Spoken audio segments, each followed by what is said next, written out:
Shalom, shalom. First and foremost, all glory and honor to the Most High God, Yahweh, who do so through His only begotten Son, Yahweh Shai. I did not know the water to the brother, man, for letting me know that the class was muted and nobody couldn't really hear me. So I'm gonna start back over. Lord willing, go through the spirit again. Like I said, I'm a little under the weather right now, but it's not gonna stop. This lesson, man, through the spirit and the power of the Most High. You know, get everything set up. See, get everything set up. All right, let's get back to it.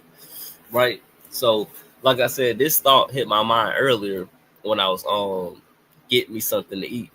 It said, like something just hit my mind. Said, consider your ways.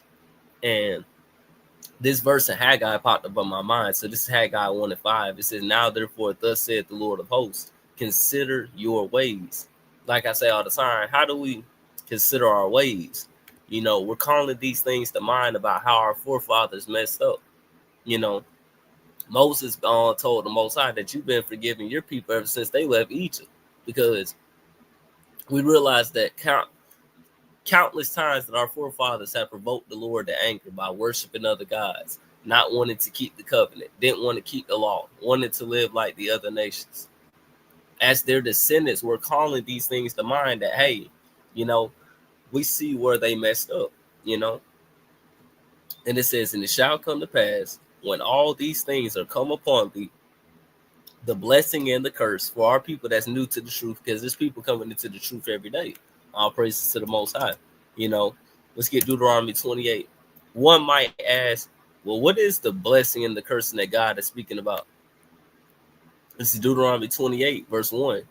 And it shall come to pass, if thou shalt hearken diligently unto the voice of the Lord thy God, to observe to do all his commandments, which I command thee this day, that the Lord thy God will set thee on high above all the nations of the earth. Right? So God made a covenant with our forefathers from Deuteronomy chapter 28, verse 1, all the way down to 14. It's the blessings. We will not lack anything. We will be blessed above all nations. So let's go back. It says, and the curse.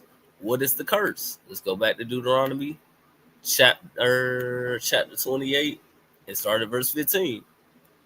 It says, but it shall come to pass, if thou shalt not hearken unto the voice of the Lord thy God. That means if y'all don't want to listen to me, you want to live like the other nations, you want to do things that's not keeping the covenant, to observe to do all his commandments and his statutes which I command thee this day, that all these curses shall come upon thee and overtake thee.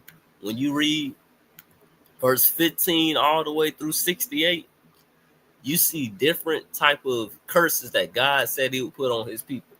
Scattering us among all nations. Sicknesses would cleave to us. Hating your brother will be one of the curses.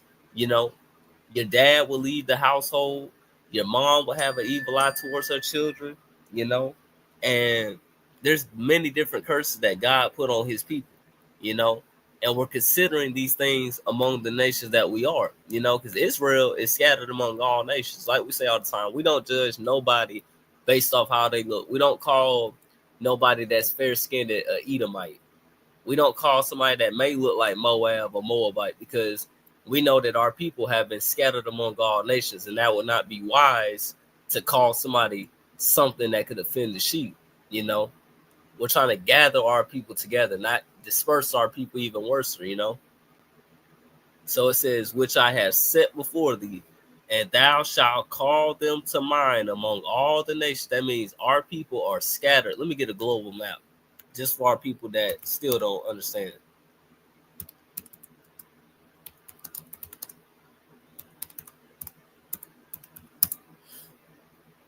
That means Israel, the real Israelites, are scattered among all these nations. That means you got people that's in Russia, China, however you say that word, India, Saudi Arabia, all these different nations in Africa, Brazil, Argentina, Chile, Peru, Colombia, Mexico,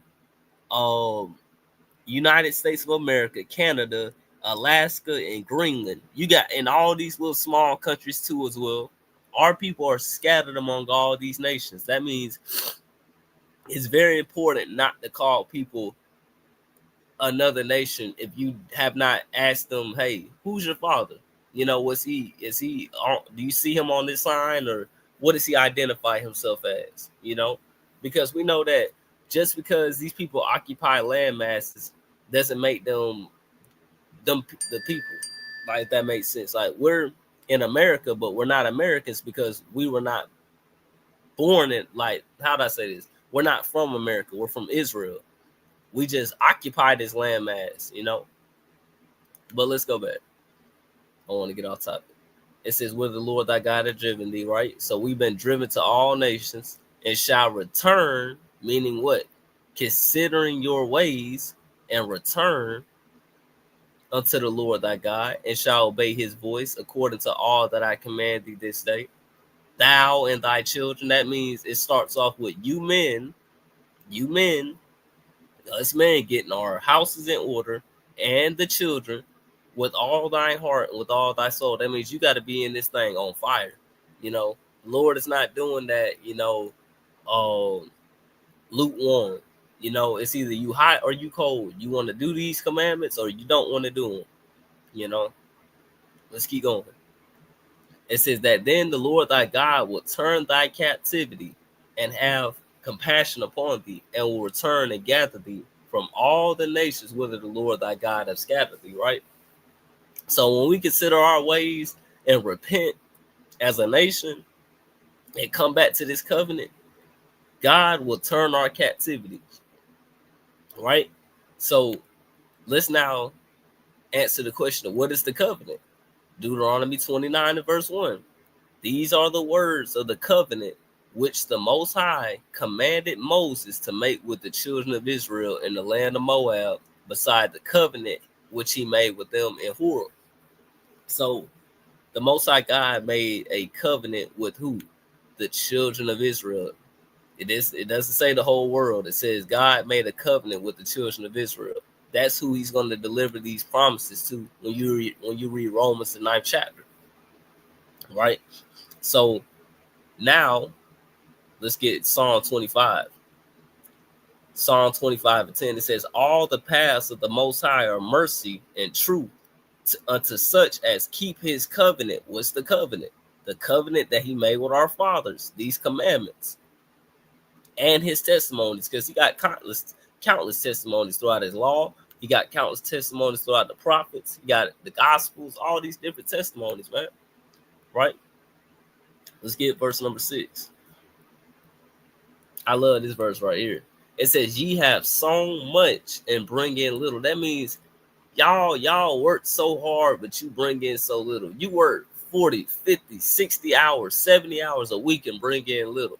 It's a Jake I know I work with, you know.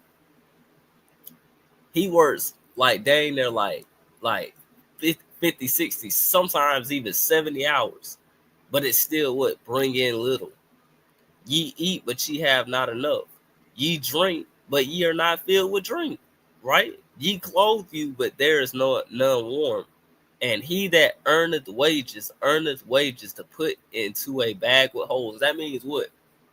It feels like your money's just disappearing. It feel like you just got paid Wednesday, but your check just disappeared Thursday. You don't have nothing left. We realize that these things are happening to our people because we don't simply keep God's commandments. Imagine when we come into the kingdom of heaven, we're not going to lack any of these things, man. You know, we don't know truly what heaven tastes like, man. We had a little bit with King Solomon, I can agree.